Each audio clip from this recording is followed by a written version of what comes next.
베트남 전쟁이 시작되자 미 육군은 새롭게 개발된 UH-1 기동 헬기를 동원해 병력을 적진 깊숙이 투입시키는 헬리본 작전을 본격적으로 수행하게 됩니다.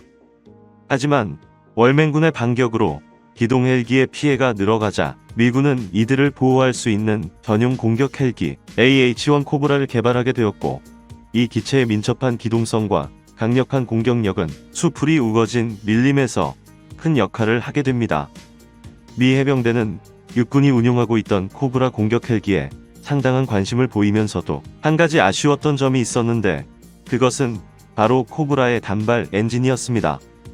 미 해병대는 자신들의 주 임무인 상륙 작전을 수행할 때 함정에서 이륙한 공격 헬기가 상륙 지역에 대규모 화력을 쏟아 부어주길 원했는데, 그러기 위해서는 엔진이 하나인 단발 엔진보다 엔진이 두 개인 쌍발 엔진이 더 유용할 것으로 보였기 때문입니다.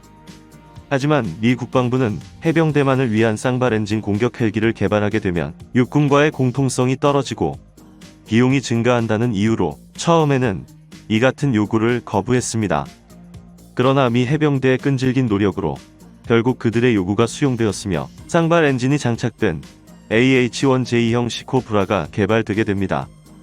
이렇게 개발된 시코브라는 1972년부터 본격적으로 베트남에 투입되기 시작했으며, 강력한 엔진으로 인해 더 많은 연료를 실을 수 있어 항속 거리를 늘릴 수 있었습니다.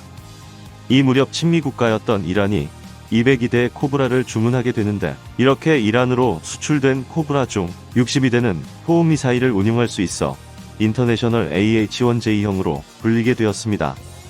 이후 1976년 미 해병대는 1970마력의 엔진을 장착한 AH-1T형을 개발하게 되는데, 전방 동체를 약간 늘려 15%의 연료를 더 탑재할 수 있게 되었으며, 메인 로터도 길어져 비행 안정성이 향상되었습니다.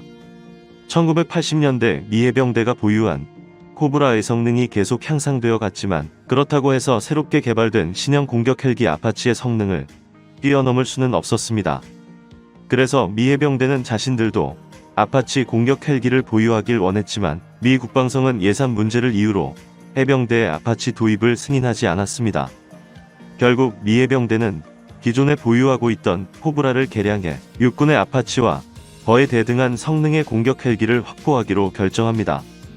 새롭게 개발된 AH-1W형은 슈퍼코브라로 불리게 되었으며, 이 기체의 가장 큰 특징은 엔진 강화와 헬파이어 미사일의 운용에 있습니다.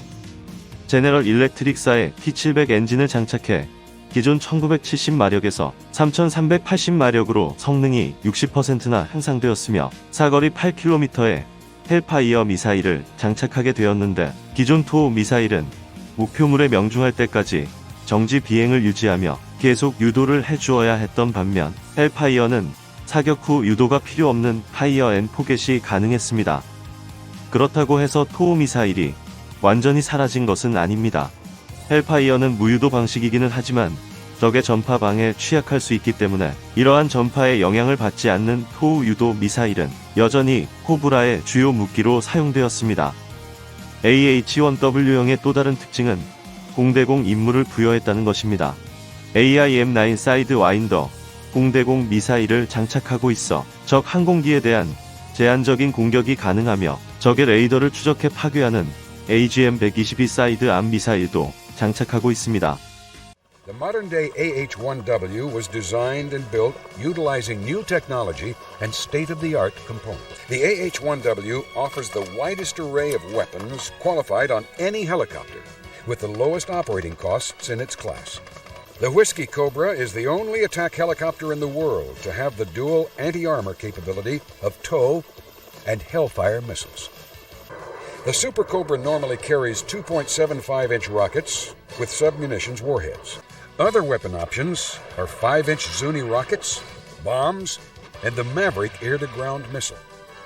The Super Cobra is the first attack helicopter to qualify both the Sidewinder air-to-air missile and the Sidearm anti-radiation missile. The AH-1W Super Cobra, a veteran proven in combat. 이렇게 무장 능력이 향상된 슈퍼코브라는 1991년에 벌어진 걸프 전쟁에서 큰 활약을 하게 되는데, 당시 4개의 비행전대 48대의 슈퍼코브라가 투입되어 97대의 이라크군 탱크, 104대의 차량, 그리고 각종 벙커와 대공포대를 파괴했습니다. 21세기에 접어들자 미 해병대는 성능이 더욱 향상된 코브라를 원하게 되었습니다. 그들이 개발사인 벨에게 요구했던 개선 사항들은 작전 행동 반경 증대, 속도와 기동성, 생존성 향상, 무장 탑재량과 화력 증강, 고지대에서의 호버링 능력 향상 등이었습니다. 2006년 벨 헬리콥터사가 새롭게 선보인 코브라는 AH-1Z형 바이퍼라 불리게 되었는데, 먼저 이 기체의 구동 시스템을 살펴보면 메인 로터와 테일 로터가 기존 2엽에서 4엽으로 증가되어 비행 성능과 운동성이 향상되었으며, 각 블레이드는 23mm 탄에 직접 피탄되어도 성능을 유지할 수 있습니다. 조종석에는 대형 액정 디스플레이가 장착되었으며, 여기에는 자동차의 내비게이션과 같이 주변 지형이 표출되어 전장 상황을 신속하게 파악할 수 있고 비행 편의성도 높였습니다. 또한 조종사가 착용하는 헬멧에는 비행에 필요한 여러 정보들이 표시되기 때문에 조종사는 굳이 계기판을 보지 않고도 주야간 비행이 가능하게 되었습니다. 기체 전방에 장착된 ANAQ-30 목표 조준 시스템은 해상도가 높아 숙련된 조종사라면 헬파이어 미사일의 최대 사거리인 10km의 거리에서 목표물이 전차인지 아니면 일반 차량인지 여부를 파악할 수 있습니다. 바이퍼는 기존 슈퍼 코브라에 장착되었던 20mm M197 기관포를 계속 사용하고 있는데, 이것은 아파치의 30mm 기관포에 비해 위력이 떨어진다고 할 수 있습니다. 하지만 미 해병대가 20mm 기관포를 계속 사용하는 데는 나름의 이유가 있습니다. 30mm 기관포는 위력이 큰 반면 탄의 무게로 인해 발사 속도가 떨어지고 탄도가 불규칙해 명중률이 높지 않다는 단점이 있는데, 20mm 기관포는 발사 속도와 명중률이 상대적으로 높아 공대공용으로도 사용이 가능합니다. 바이퍼는 20mm 기관포에 M56 공대공 고폭 소위탄, PGU-28, 장갑 철갑탄 등을 사용하고 있습니다.